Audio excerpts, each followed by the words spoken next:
გამარჯობა. ეთერშია დღის ამბები 2 საათზე, რომელსაც თავპირველის გუნდთან ერთად მე ჟურნალისტი ანა ახალაია წარმოგიდგენთ. ამ წუთებში ნიკა მელიას მხარდასაჭერად რესპუბლიკის მოედნიდან რუსთავის ციხისკენ ავტომობილებით მსვლელობა იმართება. მთავრობის ადმინისტრაციის პიკეტირების ნაცვლად ოპოზიციამ პროტესტის ასეთი ფორმა აერჩია. მიზეზი როგორც თავად განმარტავენ ხელისუფლების მხრიდან დიალოგის ჩაშლის საფრთხეა. გადაუწყვიტეთ საპროტესტო აქციების ფორმის მოდიფიკაცია მოხდეს, რომ ღარიბაშვილმა და ივანიშვილმა მოლაპარაკებების ჩაშლის საბაბად არ გამოიყენონ, გითხრეს ნაციონალურ მოძრაობაში. ქართულმა ოცნებამ ოპოზიციის სახეშეცვლილი პროტესტი მოიწონა და გითხრა, რომ ეს არა დათმობა, არამედ პროცესების ნორმალურ კალაპოტში მოქცევა, რაც პოლიტიკური პარტიების პასუხისმგებლობა ისედაც არისო. თუმცა ქართული ოცნების დეპუტატებს არც იმის თქმა დავიწყებიათ, რომ ოპოზიციას მაინც საბოტაჟისა და პროვოკაციების გზა აქვს არჩეული, განსხვავებით პრემიერისგან, რომელსაც დღეს მთავრობის თომაზე პოლიტიკურ პროცესებზე და შეთანხმებაზე არაფერი უთქვამს.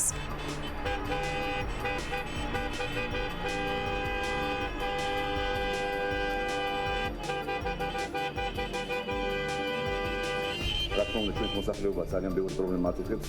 წლების განმავლობაში დაგროვებული პრობლემები ეს არის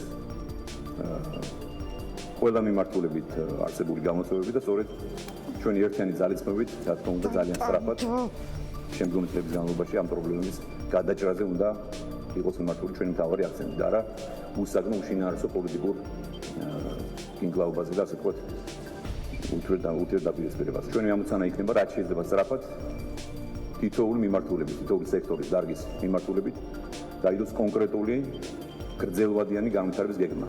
რა თქმა უნდა, ჩაშლილი ასე ვთქვათ, თითოეული წლის განმავლობაში სამოქმედო გეგმებით.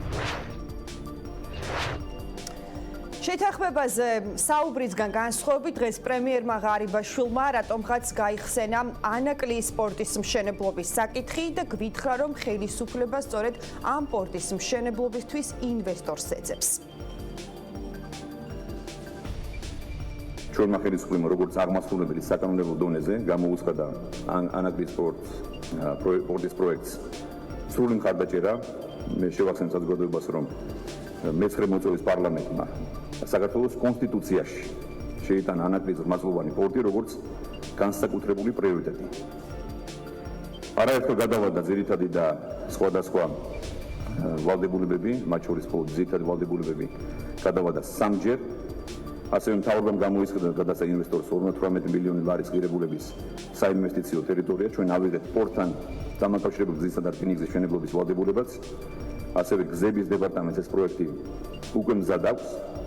გარდა ამისა, მინდა გითხრათ, რომ დამატებით საპარტნიორო ფონდი მზად იყო ინვესტორისთვის გამოიყო სუბორდინირებული სესხი 100 მილიონი დოლარის ოდენობით.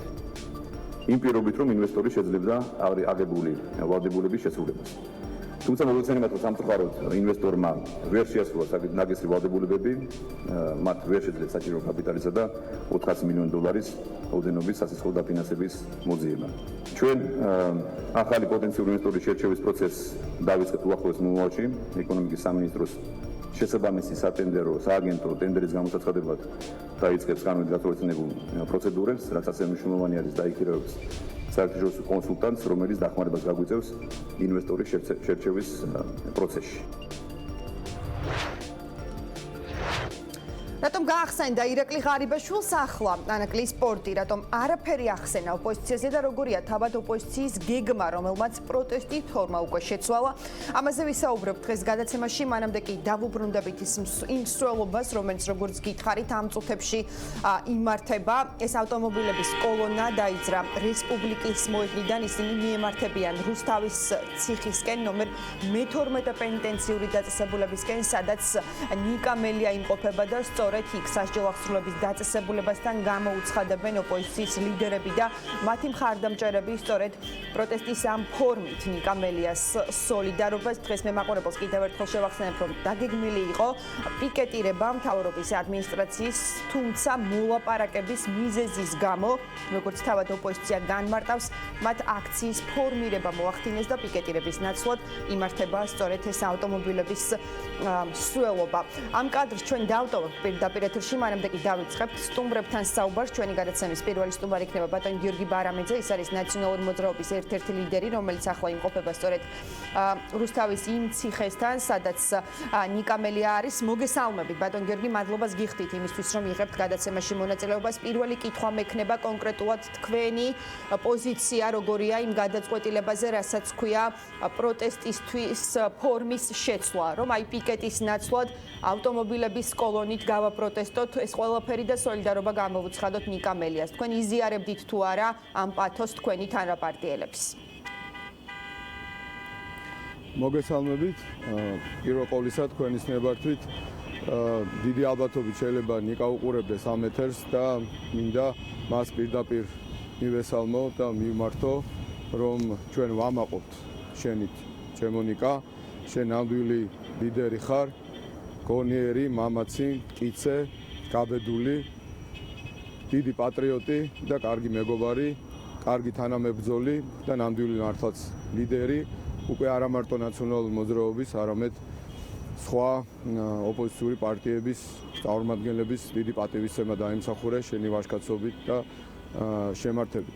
დარწმუნებული ვარ, რომ ძალიან მხნედა ხარ, ვიცი ისედაც ეს ჩვენი მეგობრებისგან და შენი ადვოკატებიდან, რომ იცი რომ მართალ გზაზე დგახარ, ისტორიის როგორც შენ გიყვარს თქმა, სწორ მხარეს ხარ და ამიტომ ხარ დღეს ციხეში, მაგრამ აი ამ ყველა გავრილოვზე ერთად აღებული თავისუფალი და აუცილებლად გაიმარჯვა. კი ბატონო. ხარ რაც შეეხება თქვენს შეკითხვას, თქმა უნდა იყოს სხვადასხვა მოსაზრებები, რომ გაგრძელდეს ისეთივე აქციები, როგორიც იყო დაგეგმილი მარტივი მიზეზის გამო, რომ ის ნამდვილად ჯდება კონსტიტუციის და კანონის ფარგლებში, გამოხატვის თავისუფლების ფარგლებში და ის რომ რაღაცა საბაბები და მიზეზები მოძებნა ხელისუფლებამ, რომ თურმე პარლამენტის წინ დადგომა და მშვიდობიანი პროტესტი არ შეიძლება და ამან შეიძლება ხელი შეუშალოს რაიმე მოლაპარაკებას, ეს არის აბსოლუტურად თითთან გამოწვეული, მაგრამ უმრავლესობა მაინც ასე გადაწყვიტა. არა, თქვენი პირადი პოზიცია როგორია თქო, ბატონ გიორგი, ამის თქმა მინდა, მაშინ როდესაც ქართული ოცნება ამბობს, რომ ისინი ქუჩაში პროტესტს ვერ ხედავენ, რომ საკმარისი რაოდენობის ადამიანები გარეთ არ გამოდიან და ასე შემდეგ, ამის ფონზე შეცვლა პროტესტის, რომ აღარ გვინდა ქუჩაში გამოსვლა და გვინდა მაგალითად ავტომობილებით რაღაცა მსვლელობა, რამდენად სწორად მიგაჩნიათ? ჩემი პირადი პოზიციაა, რომ უნდა გაგვეგზელებია როგორც ქონა დაგეგმილი, იმიტომ რომ ყველაფერი ის რაც ჯდება მშვიდობიანი არაძალადობრივი ბრძოლის ჩარჩოებში არის რა თქმა უნდა კონსტიტუციური და ეს არ შეიძლება იქნას გამოყენებული რაიმე საბაბად იმისა, რომ ვინმემ რამე თქვას მოლაპარაკების თემასთან დაკავშირებით, მაგრამ კოლეგებმა სხვა პარტიებიდან და სხვა ჩვენმა კოლეგებმაც ასე მიიჩნიეს, რომ მოდით თუნდაც აბსოლუტურად თითთან გამოწვეულ საბაბს მაინც ნუ მივცემთ, რომ ამ თემაზე ილაპარაკონ, იმიტომ რომ იმწოთას ატეხეს ერთი ამბავი, როდესაც პარლამენტის წინ ქონდა ჩვენ მშვიდობიანი აქცია და თურმე ეს ყოფილა რაღაცა ვთქვათ რადიკალიზმი და ტორპედირება მოლაპარაკების პროცესისა. და იმიტომ ხომ არ ატეხეს, ბატონ გიორგი, რომ ეს პროტესტი ჩაახშონ, ამაზე არ გიფიქრიათ, ასე ხომ არ გეჩვენებათ, რომ იმიტომ კეთდება ამდენი აქცენტი, რომ ეს პროტესტი გაქრეს და ეს პროტესტი გააქრო ოპოზიციამ, ფორმა შეცვალა. კი, გეთანხმებით, ამიტომაც გააკეთეს, მაგრამ ნუ როგორც გეკითხარი, ჩემი პოზიცია რაც არის, ეს არის, მაგრამ უმრავლესობამ პარტიებისა ასე გადაწყვიტა, ჩვენ მიცით ნაციონალურ მოძრაობა მიუხედავად ჩვენი სიდიდისა, პატივს ვცემთ და ვართ კონსულტაციაში ყველა დანარჩენ ოპოზიციურ პარტიებთან და ვაფასებთ იმ ერთიანობას, რომელიც არის, ამიტომ ასე ჩაითვალა უმრავლესობის მიერ, ჩვენ კოორდინირებულად მოქმედებთ. დღესაც ეს აქცია, რომელიც თქვენ ახსენეთ, ეს არ არის, რა ვთქვათ, აქციების მიტოვება, არის ასევე მშვიდობიანი აქცია, ნიკა მელიასადმი პირველ ყოვლისა სოლიდარობის, მაგრამ ასევე რაც მთავარია, ამ გავრილოვების რეჟიმის საწინააღმდეგო მშვიდობიანი საპროტესტო აქცია და მოთხოვნა იმისა, რომ იმის გამო, რომ ქვეყანაში არის უმძიმესი პოლიტიკური კრიზისი, რომელიც თავის მხრივ ამძიმებს ეკონომიკურ, სოციალურ და სხვა პრობლემებს და კრიზისს, ამისთვის არის საჭირო გაიმართოს ვადამდელი საპარლამენტო არჩევნები პოლიტპატიმრების გამოშვებით და კანონმდებლობის შეცვლით, ადმინისტრაციის შეცვლით და იმ პირობებით, რაც აქვს ოპოზიციას მთლიანად დაყენებული, ეს ყველამ კარგად იცით. ასე რომ ჩვენ ვაგრძელებთ აქციებს, უბრალოდ მოხდა ამ აქციების მოდიფიკაცია იმისთვის რომ საერთოდ პრაქტიკულად არ კონდეს აი საბაბიც კი ამ რეჟიმს რომ რაიმე თითზე დაიხვიოს და შეეცადოს გვერდი აუაროს იმ დიალოგს რომელიც დაიწყო ევროკავშირის ყველაზე მაღალი თანამდებობის პირის მედიაციით, უშუალო ჩართულობით და მისი ინიციატივით, როდესაც დაიდო ის 6 პუნქტიანი ასე ვთქვათ, საკითხები, რაც უნდა იქნას განხილული ამ მოლაპარაკების დროს, რაზეც ამ ეგრეთ წოდებულ პრემიერ-მინისტრს არანაირი წინააღმდეგობა არ ქონია და თავს უქნებდა ჩვენ ყველანი კარგად ხედავთ. ამ საკითხებზე შესათანხმებლად ბატონ გიორგი, ვადა აქვთ მხარებს 16 მარტამდე. მაშინ, როდესაც უკვე პრემიერი უნდა ჩავიდეს ბრიუსელში, მას უნდა ჰქონდეს რაიმე კონკრეტული რითაც მას მოუწევს ჩასვლა, ხომ ბრიუსელში. აი, რას ელოდებით, რა ცვლილებას ელოდებით აი მომდევნო დღეების განმავლობაში 16 მარტამდე ეს არ არის დიდი დრო, საკმაოდ მოკლე პერიოდია იმისთვის რომ რაიმე ძირეული პოლიტიკური ცვლილება მოხდეს. აი რას ელოდებით და თუ ვერ მოხდა ეს ცვლილება, მაშინ რა არის თქვენი გეგმა? ნუ რაც უნდა გააკეთონ, ეს არის ძალიან მარტივი რამ, გააცნობიერონ საკუთარი პასუხისმგებლობა ჩვენი საზოგადოებისა და სახელმწიფოს წინაშე, რომ ქვეყანაში ეს მძიმე კრიზისია, რასაც უარყოფდნენ, მაგრამ ახლა ყველა ჩვენი მეგობარი უმაღლეს დონეზე ამას ამბობს და ამ კრიზისის დასაძლევად იმისთვის, რომ არ გაღრმავდეს, როგორც უკვე თქვი, კიდევ უფრო მეტად ეკონომიკური, სოციალური კრიზისი და ჩვენი ხალხის მდგომარეობა კიდევ უფრო მეტად არ დამძიმდეს, უმუშევრობა, სიღარიბის პრობლემები, რომელიც მთელი ამ წლების განმავლობაში ღრმავდებოდა და ახლა ბუნებრივია კიდევ უფრო მეტი პრობლემის წინაშე დგას ჩვენი საზოგადოება, ეს არის მთავარი და თუ მათ აქვთ ჩვენი ქვეყნის და საზოგადოების წინაშე, ხალხის წინაშე პასუხისმგებლობის განცდა, უნდა გააცნობიერონ ეს და დანიშნონ ვადამდელი არჩევნები. ერთადერთი გზა ამ კრიზისის, პოლიტიკური კრიზისის განსამუხტავად არის სწორედ ვადამდელი არჩევნები. სხვა მეთოდი, სხვა წამალი კრიზისის მოგვარებისა, თუნდაც მეტნაკლებად დემოკრატიულ ქვეყანაში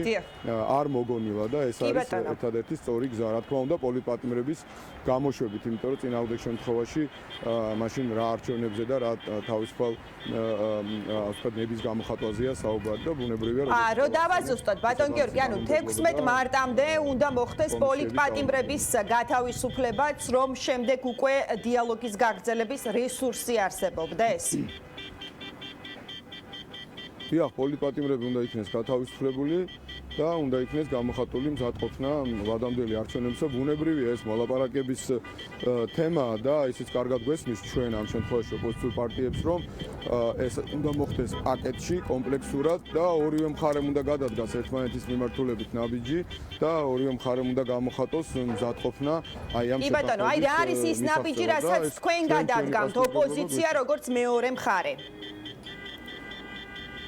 ოპოზიცია როგორც მეორე მხარე, მაშინ ამ შემთხვევაში ბუნებრივია იქნება მზად შეწყვიტოს საპროტესტო აქციებიც და რაც იქნება პაკეტში ან მოლაპარაკების დროს მეორე მხარის მიერ წამოყენებული, იმ საკითხზე გადადგას შემოხვედრი ნაბიჯი. ნახოთ რა იქნება იმ. და რა უნდა იყოს ეს საკითხი? მაშინ ანუ თქვენი წითელი ხაზი სად გადის? აი რომ მოითხოვოს მაგალითად რიგარეში არჩევნებზე შევთანხმდეთ და შემოდით პარლამენტში, ამაზე ხართ თანახმა? ამაზე იმჯელებს ოპოზიცია და მიიღებს გადაწყვეტილებას. მე აქ ახლა ვარ ნიკამელიას მხარდასაჭერ აქციაზე ციხის წინ და მარტო ამ საკითხზე ბუნებრივია მე ვერ გიპასუხებთ. ეს ოპოზიციის ერთობლივი გადასაწყვეტია. კიდევ ერთხელ ვამბობ, კარგად ვაცნობიერებთ, რომ თუ ხელისუფლება წამოვიდა ვადამდელ არჩევნებზე და გამოუშვა პოლიტპატიმრები და ასევე გადაიდგა ნაბიჯები, აიღეს ვალდებულება, რომ შეიცვალოს კანონმდებლობა და ცენტრალური საარჩევნო ადმინისტრაცია, ბუნებრივია ჩვენი მხრიდანაც იქნება მზაობა შესაბამისად გადავდგათ შემოხვედრი კონსტრუქციული კომპრომისული ნაბიჯი. ეს კარგად გვაქვს გაცნობიერებული და როგორც ერთად ჩამოვყალიბდებით ამ მოლაპარაკების პროცესში, ეს ყველაფერი როგორც უკვე გითხარით, პაკეტი იქნება იმის მიხედვით ეცნობება ჩვენ საზოგადოებას. გასაგებია. ძალიან დიდი მადლობა. მადლობა ბატონ გიორგი იმისთვის რომ დაგვიქმეთ დრო და კიდევ ერთხელ ნიკას მოგითხრა. იმედია გვიყურებს. მადლობა. გიორგი ბარამიძე საუბრობდა ჩვენს ეთერში. სანდრო რაქვიაშვილთან გავაგრძელებთ ახლა საუბარს გირჩის ერთ-ერთ ლიდერთან. მოგესალმები სანდრო, მადლობა იმისთვის რომ მიიღებ გადაცემაში მონაწილეობას. პირველ რიგში გკითხავ რა ხდებოდა იმ შეხვედრაზე, რომელზეც ვერ მოახერხე შეღწევა, ესე რომ ვთქვათ. მაინტერესებს, ანუ რისთვის მიდიოდი კონკრეტულად შენ? რა შეცვლიდი იმ შეხვედრაზე რომ ყოფილიყავი? ამით დავიწყოთ და მე სხვა კითხვებსაც დაგისვამთ. გამარჯობა, დიდი მადლობა მოწვევისთვის. კი, რა თქმა უნდა, რაც ბიუროკრატიული რაც გაუგებრობის თუ ჩვენი დიპლომატიურ ხარეს ასე ვთქვათ, ნაკლები რესურსების გამო ეს რაღაც შემთხვევა მოხდა, მაგრამ ჩვენი თავარი მიზანი იყო, რომ უბრალოდ ჩვენი პოზიცია დაგვეფიქსირებინა იქ იმ შეხვედრაზე. არამედ ის რაღაც პრობლემა რაც შეიქმნა ამ 6 პუნქტიან გეგმაში, რომელიც ჩემი აზრით არის ძალიან ცუდი დოკუმენტი ოპოზიციის გადმოსახედიდან და ფაქტობრივად იმეორებს ჯერ კიდევ დეკემბერში ქართული ოცნების წინადადებას, უბრალოდ ცოტა გალამაზებული ფორმით.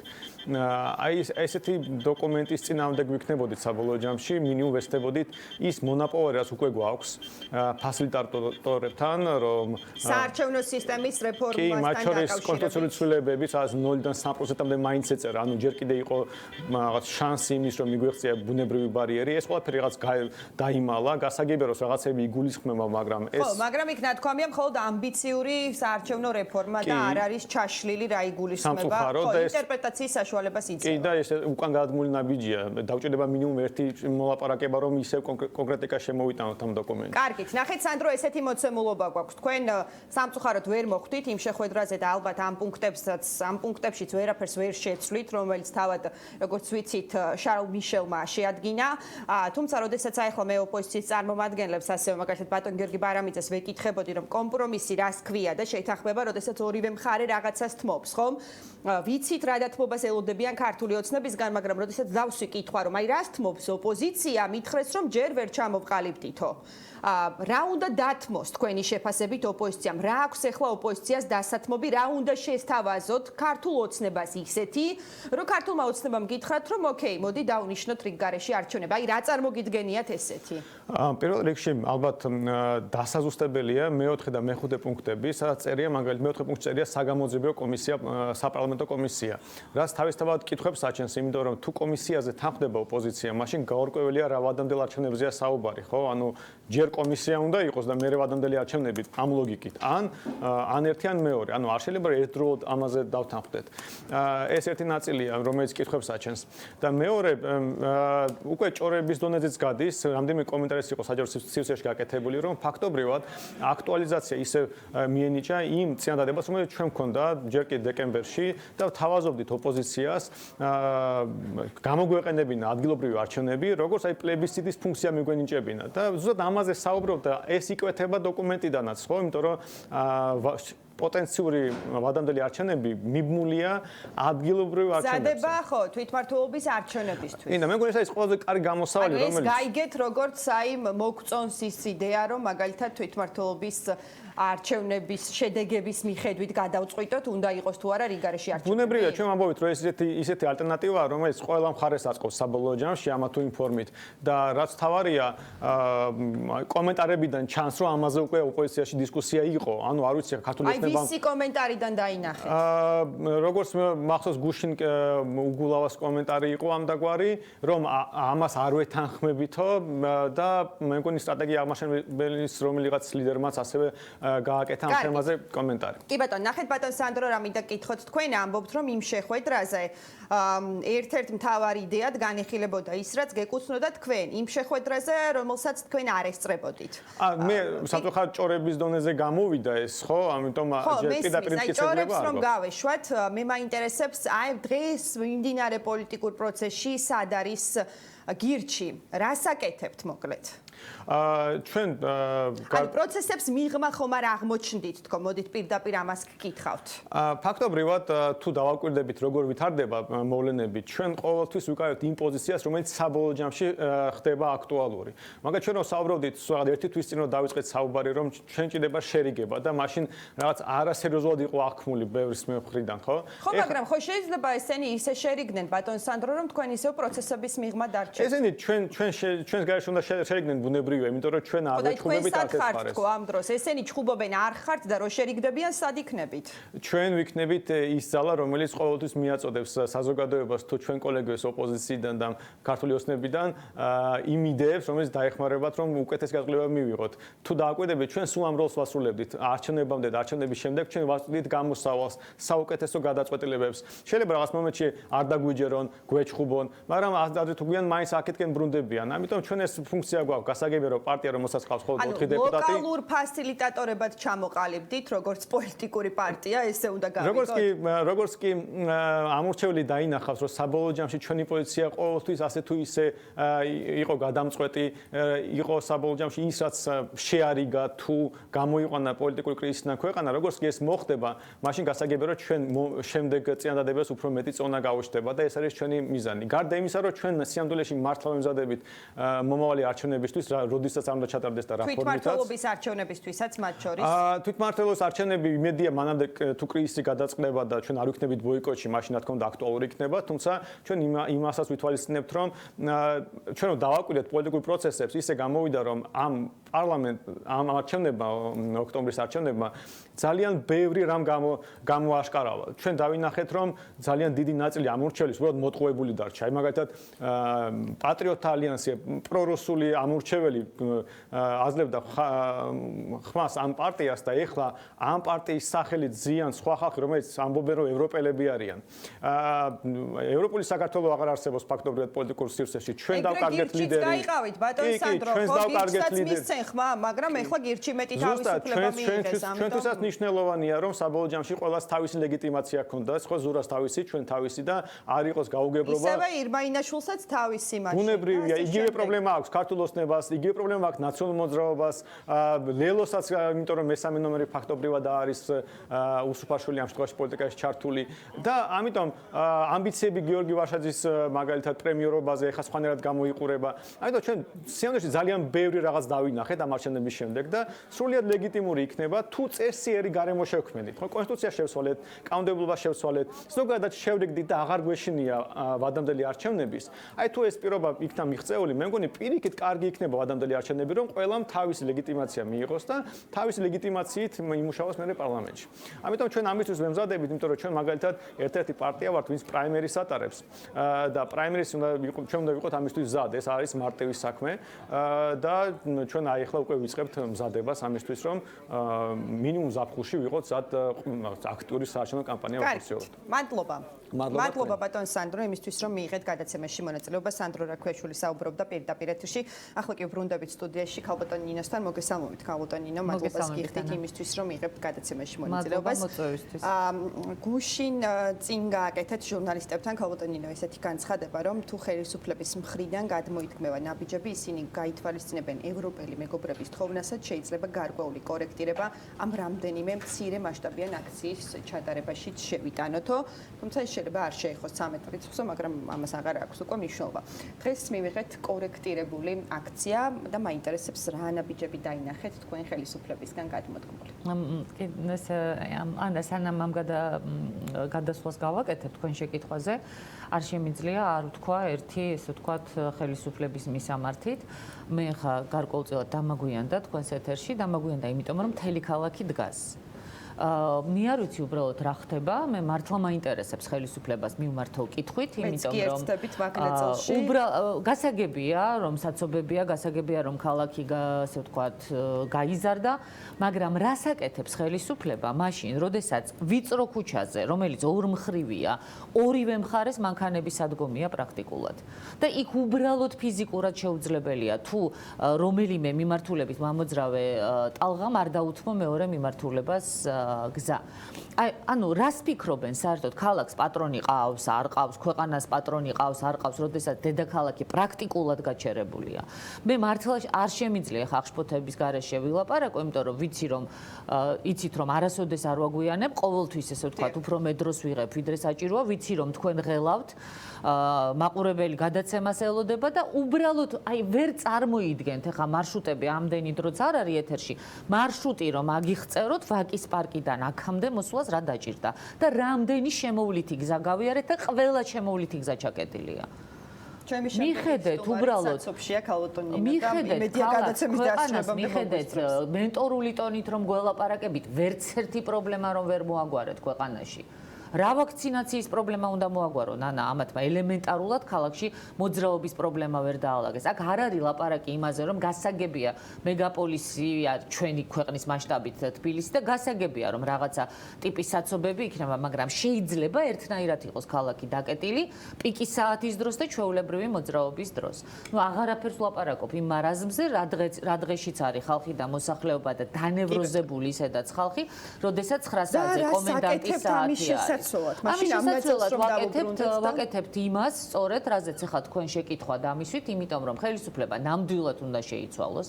ამაზე ორი აზრი არ არსებობს. უბრალოდ ახლა ოპოზიცია, მიცით, ძალიან გონივრულად უნდა იმოქმედოს, იმიტომ რომ არ მივცეთ საშუალება ხელისუფლებას იმისა, რომ გადმოგვაბრალოს რაღაცნაირად თავისი გამოძრომის მცდელობა. ახლა მეორე დღესვე ხომ გამოჩნდა ღარიბაშვილის განცხადებაში და შემდეგ დინარაძის განცხადებაში, რომ ისინი გზას ეძებენ როგორ აუარონ გვერდი ესე ვთქვათ ბატონი მიშელის წინადადებას ხო წინა დღეს ღარიბაშვილს სიტყვა არ დაუსვლებია ესე ვთქვათ წითელ ხაზებზე მეორე დღესვე როგორც კი თვითფრინავი აფრინდა თქვა რომ ეს წითელი ხაზებია დინარაძისთვის თურმე ევროპის საბჭოს პრეზიდენტის მიერ შედგენილი დღის წესრიგი ფარატინა ფურცელი ყოფილა ბატონ ხელაშვილს უსმინე და თქვა რომ ოპოზიციამ შეცდომაში შეიყვანა საზოგადოება მითხარით მაშინ ეხა მეც არ ყოფილვარ ამ შეხვედრაზე და გითხრან მაშინ რაში შეიყვანა ოპოზიციამ ასე ვთქვათ შეცდომაში საზოგადოება ნამდვილად შემიძლია გითხრათ რომ დარწმუნებით ვიცი რომ არავითარი ტყუილი ოპოზიციას არ უთქვამს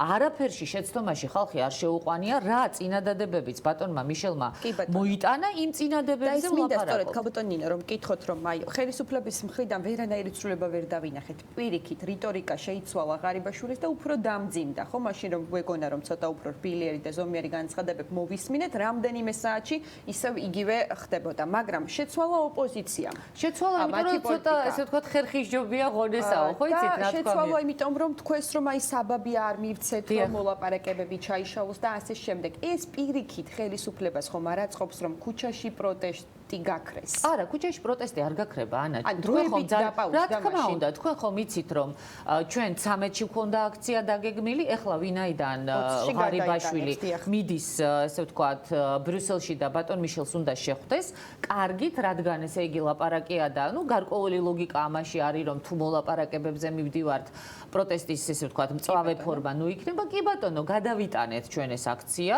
თუ რა თქმა უნდა მანამდე როგორც 25-ში გადავიტანეთ და მე 26-ში იძულებული ვიყავით ჩაგვეტარებიეთ თუ მანამდე ან მე ან თქვენ ან ვინმე არ დაიჭირეს ისეთი რომელიც არა ვართ დასაჭერები და სადმე ოფისში არ შემოგვივარდნენ 20-ში იქნება აქცია მანამ ეხა დღეს აი ამ წუთებში თქვენ იცით რომ მიმდინარეობს ესე ვთქვათ საავტომობილო მსვლელობა რუსთავის მიმართულებით სადაც ნიკა მელიაზის ანუ აი ამ ტიპის პროტესტი რომ თქვენს და მოსახლეობასაც არ კონდეს იმისი განცდა რომ მიიძინა პროტესტმა ან ოპოზიცია ესე ვთქვათ გაჩერდა ამ ტიპის პროტესტები იქნება მაგრამ იქ სადაც შეიძლება დაპირისპირება მოხდეს თუმცა გუშინდელი დაპირისპირება იყო აბსოლუტურად ხელოვნური გუშინწინდელი აბსოლუტურად ხელოვნური, იმიტომ რომ იქ შეიძლება პიკეტირება ჩატარებული იყო ყოველგვარი დაპირისპირების გარეშე. კი ბატონო, ქალბატონინო, სწორედ მეკითხოთ, როდესაც საუბრობთ კომპრომისზე და როდესაც საუბრობთ შეთანხმებაზე, ეს ნიშნავს იმას, რომ ორივე მხარემ რაღაცა უნდა დათმოს.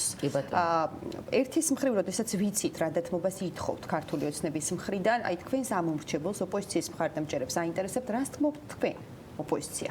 იცით რა, ოპოზიციამ წყალს თუ მომაშველებს ვინმე ძალიან მადლობელი ვიქნები.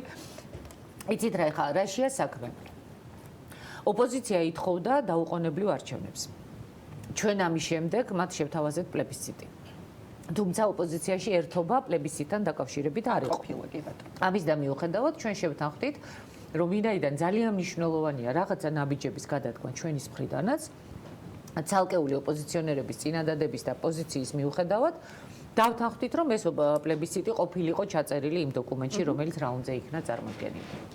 შემდეგ ჩვენ ესე ვთქვათ, რამდენჯერმე განვაცხადეთ იმასთან დაკავშირებით, რომ კი ბატონო, ნაცვლად გაზაფხულისა მზათავართ, რომ შემოდგომაზე იყოს ვადამდელი არჩევნები.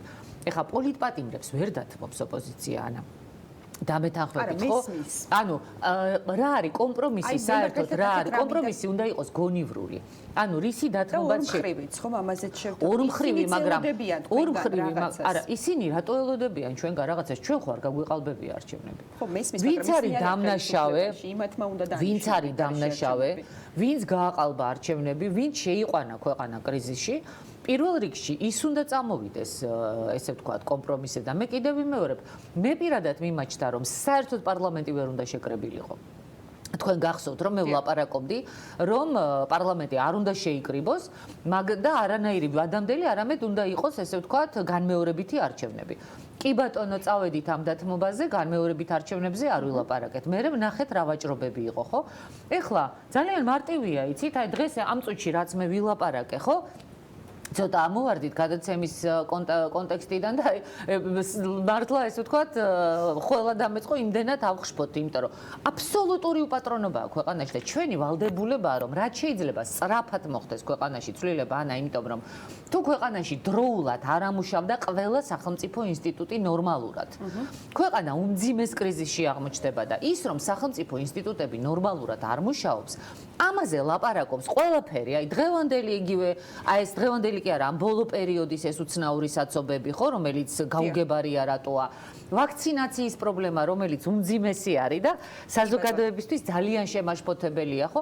ანუ ყველა მიმართულებით აბსოლუტურად ქვეყანაში არის კრიზისი და ამიტომ ჩვენი ამოცანა რომ რაც შეიძლება სწრაფად მოხდეს ამ კრიზისის განმუხტვა და ჭკუა რომ კონდეს ქართული ოცნების ხელისუფლებას. თავადაც უნდა ცდილობდეს რომ სწრაფად მოგვარდეს ეს პრობლემა. 16 მარტამდე არის ის დრო, როდესაც რაღაცით უნდა ჩავიდეს, მოკლედ ირაკლი ღარიბაშვილი ბრიუსელში. ისე მიტის საქმე რომ არ მოგატყუოთ, მიიჭვება რამით მოახერხოს მან. მე თავიდანვე მეეჭვებოდა და სიმართლე გითხრათ. ჩასვლა, მაგრამ თავარი ალბათ მერე დაიწყება რითი ჩამოვა ის უკან. რას ფიქრობთ თქვენ? იცით რა, ძალიან გაუჭირდება ბატონ ღარიბაშვილს ხელსარიელი ჩასვლა. ძალიან გაუჭირდება, იმიტომ რომ არსებობს რაღაცა რესურსები, ხო? როგორ არის ახლა მის მგელის არ იყოს, ხო? ერთხელ დაიძახა მგელი მოდისო, მიეშველნენ მეორედ, მესამედ და მეხუთედ რომ დაიძახა, უკვე ყურადღება არავინ არ მიაქცია, ხო? ანუ ამოიწურა მისადმი ნდობის რესურსი. დაახლოებით ესევეა ამ ხელისუფლების საქმე, ხო?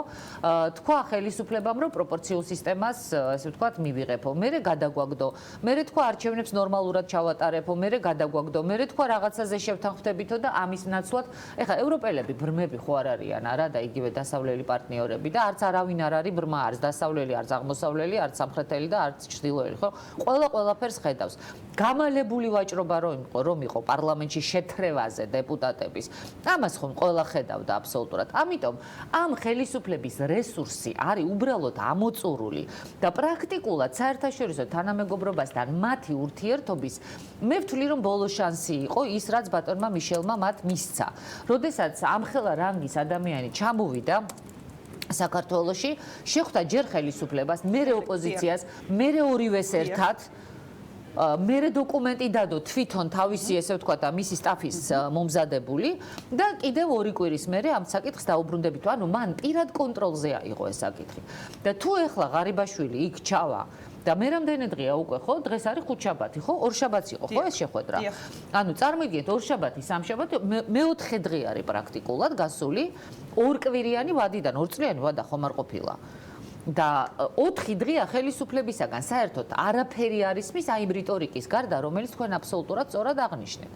ამიტომ მე ვიზიარებ თქვენ სკეპტიციზმს სამწუხაროდ, რომ მართლა არაფრით არ ჩავლენ ესენი ბრიუსელში, მაგრამ ეს არ იქნება, ესე ვთქვათ, იქედან რომ რაც ცუდია ოპოზიცია და ესე იგი რაც ცუდია რომ ხელსარიელი ჩამოდით, არა. კითხავენ რომ კი, მაგრამ უკაცრავად. თქვენ რომ წინა დღეს არაფერი წითელ ხაზზე არ თქვით და უკაცრავად და ფეხებში მოგვაყოლეთ მე როცა აფრინდა თვითფრინავი რომ წითელი ხაზია. წითელი ხაზები არ უხსენებია, თუმცა როგორც დავით ბაქრაძემ აღნიშნა ბატონ ერთ-ერთ ეთერში კონკრეტულად რეაქციაში მან თქვა რომ ამაზე იყო საუბარი, მაგრამ ღარიბაშვილის მხრიდან არ ყოფილა ამაზე თანხმობა და არც ის რომ მე ხომ არ ვამბობ თანხმობას. მე არ მithქვამს რომ მან თანხმობა განაცხადა, ხო? სხვადასხვა არის ხა ბატონმა დავითმა სწორად აღნიშნა რომ თანხმობა ვიცი რომ არ ყოფილა, მაგრამ არც ის არ ყოფილა, რომ არა ეს წითელი ხაზია და განვიხილავთ. ანუ მეორე დღეს გვითხრეს. ხო, მეორე დღეს იქ უნდა ეთქვა, მე მაგას ვამბობ. ეხლა თანხმობას ბუნებრივია, არც იქნებოდა სერიოზული ღარიბაშვილს იქ თანხმობა რომ განაცხადებია და ვერც განაცხადებდა, ხო?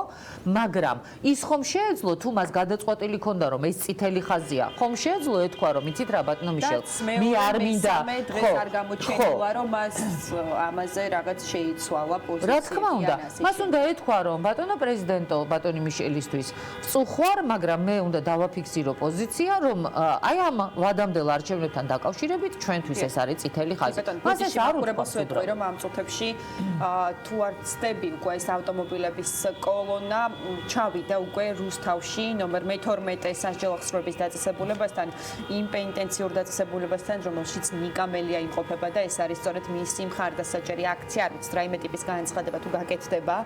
ჩვენ შემოგთავაზებთ ამ განცხადებას პირდაპირ ეთერში. მოდით გავაგზავნოთ ქალბატონი თქვენთან საუბარი. მე გკითხეთ რომ ხელცარიელი დავუშვათ რომ ჩავა, მაგრამ აი რას ნიშნავს, როგორ უნდა ჩამოვიდეს უკან მაშინ ეს არის ასევე მთავარი. ხო, მე ვფიქრობ რომ რა დახტება? ხელცარიელ ჩასულ ღარიბაშვილს რა დახტება უკან? არა, რა თქმა უნდა, ჯერ ერთი აქედან რომ წავა, ეს ჯერ ერთი დახტება 20-ში ძალიან სერიოზული აქცია, რომელიც იქნება დასაწყისი უკვე უბრალოდ დასაწყისი შემდგომი აქციების გაგრძელების ან განახლების, რომელიც ახლა ჩვენ გადავდეთ. და ნუ ექნება ხელისუფლებას იმისი ილუზია, რომ იქ დადგება რაღაცა თავებს დაითვლის. ჩვენ ვნახეთ ხო, რამდენი ხალხი გამოვიდა, თქვათ, ქუთაისში აქციაზე, რომელიც ეხებოდა ჰესის მშენებლობას. ჩვენ ხედავთ აგერ რამდენი ადამიანი არის, თქვათ, იგივე აი ამ აქციაზე, რომელიც ახლა ნიკა მელიას სოლიდარობას უცხადებს. ხედავთ, რომ აი ცალ-ცალკე არის ადგილებზე აქციები და მუდმივი პროტესტი და გულწრფელად გეტყვით, ანა მე დარწმუნებული ვარ და მეთანხმებით, თქვენც ხო ქუჩაში დადიხართ, ხა მე შედარებით ნაკლებად დავდივარ და ავტომობილით გადავადგილდები, ხო? მაგრამ გუშინ აი ისევ საცობების გამო რომ არ დამგვიანებოდა ტაქსით მომიწია გადაადგილება, იმიტომ რომ მანქანა აგვიანებდა. დღეს ესე ვთქვათ, ასევე ფეხით გამოვიარე რაღაცა, რამდენიმე ადამიანი პირდაპირ აჩერებს მანქანას და გეკითხება, რა გვეშველება ქალბატონი?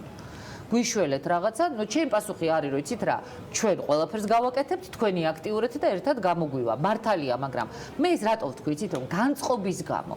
ასე რომ თუ ხელისუფლებას ახლა გონია რომ ყველაფერს ისე გააგრძელებს, როგორც იყო და მას ან ქვეყნის შიგნით, ან ქვეყნის გარეთ შერჩება ძალიან ცდება და მივა საქმე სანქციებამდე. ამაში ვარ აბსოლუტურად და ერთი მინდა გითხოთ, დღეს სხვათა შორის ძალიან საინტერესო იყო, არ ვიცი თქვენ მოусმინეთ თუ არა.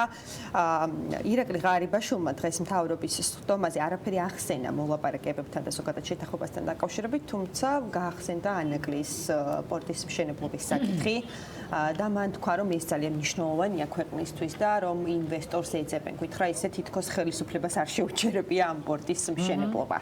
რას ნიშნავს ქალბატონო ნინო, ეს არ მინდა რაღაც შეთქმულების თეორიებში წავიდე, თუმცა ხომ არ გეჩვენებათ, რომ ესეც ჩვენი დასავლელი და საერთაშორისო პარტნიორებისთვის დემონსტრაციულად გაკეთებული განცხადება, მაშინ როდესაც ამხელა კრიტიკა ისმოდა სწორედ ანაკლის პორტთან დაკავშირებით, რომ აი აჩვენოს, რომ აი არა, ჩვენ დასავლეთთან გვინდა თანამშრომლობა და თქვენი მოწონებული პორტის მშენებლობისთვის ახლა ინვესტორს ვეძებ. ანუ მე ესეთი განცდა გამიჩნდა, შეიძლება რაღაც ძალიან შორს გავიჭერი, მაგრამ ხომ არ ფიქრობთ, რომ რაღაც ამაშიც შეიძლება იყოს ლოგიკა, როდესაც ასეთი ყურადღებაა ჩვენი საერთაშორისო პარტნიორების მხრიდან ჩვენი ქვეყნის კუთხით და როდესაც ესეთი პოლიტიკური კრიზისი გვაქვს. ანა არ მიკვირს თქვენი ესეთი შორს გაჭრა, ესე ვთქვათ, იმიტომ რომ ყალბია ჩვენი ხელისუფლება. ამიტომ სამწუხაროდ, იცით, ყველაზე ცუდია, ხო?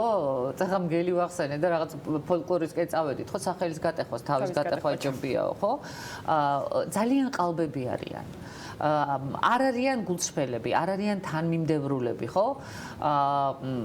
არ მგონია რომ შემთხვევით იყო 23 თებერვალს დარბევა ოფისის, რომელიც დაარბიეს. ასევე არ მგონია რომ შემთხვევითია ის, რაც ეხლა ხდება ანაკლის პორტთან დაკავშირებით. ახლა ღარიბაშვილს თუ გონია რომ ორმაგ თამაშს ითამაშებს რუსეთთან და ევროპასთან და ამერიკასთან, უბრალოდ სამაგს და მე კიდე რაღაცა მეოთხე მეხუთე მაგ თამაშს ეგ რაღაცა თურქეთი, აზერბაიჯანი და ასე შემდეგ. ნუ ახლა ეს ასე ვთქვათ, უკაცრავად ძალიან კომიკური არის, ხო? ასე ვთქვათ ტრაგიკული რო არ იყოს ჩვენი ქვეყნისთვის. მე არ მგონია რომ სერიოზულად ამას ვინმე მიიღებს, იმიტომ რომ რა ინვესტიციებზე ვლაპარაკობთ ჯერ? ქვეყანაში, რომელიც ელემენტარულ რაღაცებს ვერ აგვარებს. მართლა ის კი არა მაქვს ხა რაღაცა ესე ვთქვათ, როგორც იტყვიან, კი არა ავიკვიატე, გნებავთ საცობი, გნებავთ ვაქცინა, გნებავთ რაღაც, მაგრამ როცა ასეთ ელემენტარულ პრობლემებს ვერ აგვარებ, როცა მთელმა მსოფლიომ ვაქცინაცია დაიწყო, როდესაც შენზე მძიმე მდგომარეობაში მყოფი ქვეყანა ისრაელი გეოპოლიტიკურად ახერხებს იმას, რომ მოსახლეობის 91% ყავს აცრილი და შენ 1% არ აქვს აცრილი. ჩვენზე ღარიბი ქვეყანა განაში დაიწყეს, ხო, ვაქცინაციის პროცესი და შენ ვერ მოახერხე ის, რომ ვაქცინა შემოგეტანა და პლუს კიდე არის ვითარება, რომ გვამადლიან, რომ ჩინური შემოგქონდაო, მერე თქვენ დაგვიწუნეთო და ეხლა აღარ შემოვიტან, რას ქვია დაგიწუნეთ. შენ თუ მიგაჩნია, რომ ის შემოსატანი იყო, იმიტომ ხარ ხელისუფლებაში, რომ უნდა გააკეთო, ხო? და როცა შენ ამას ვერ აგვარებ, რა ანაკლიის სპორტზე ვლაპარაკობთ? ანა, ანაკლიის სპორტის და პოტენციურმა ინვესტორებმა, ვისაც ეხლა ანაკლიის სპორტი ხო არ არის, ვთქვათ, პარფიუმერიის მაღაზია, ხო? რომელიც ძალიან მნიშვნელოვანია ჩვენთვის ქალებისთვის განსაკუთრებულად, მაგრამ ინვესტიცია სჭირდება, მაგრამ არა ისეთი მასშტაბური, როგორც სპორტს, ხო? ამიტომ ინვესტორებიც, რომლებმაც შეიძლება ასეთი მასშტაბური ინვესტიცია განახორციელონ, არ არის ძალიან ბევრი. ხო, თითის ამოცათვლელი შეიძლება არა, მაგრამ ნუ დაუშვათ, ხო? როცა ეს ინვესტორები ხედავენ და წრე ძალიან ვიწროა, ასე ვთქვათ, ხო, რომ დაწყებული საქმე გააჩერეს პოლიტიკური მოტივაციით, ვინ გიჟი შემოვა აქ. ამიტომ ეს ყველაფერი არის აბსოლუტურად, ესე ვთქვათ, ტყუილი, ფარსი და მე ვამბობ, რომ თუ ხელისუფლება გონს არ მოვა, რა თქმა უნდა, პოლიტიკური პროცესებიც გამწვავდება და რა თქმა უნდა, მათ აქციებიც დაემუქრებათ. დიდი მადლობა თქვენ. მადლობა ქალბატონ ნინო ბურჯანაძე საუბრობდა პირდაპირ ეთერში, ჩვენს ეთერში ახლა რეკლამის დროა, რეკლამის შემდეგ დავბრუნდებით.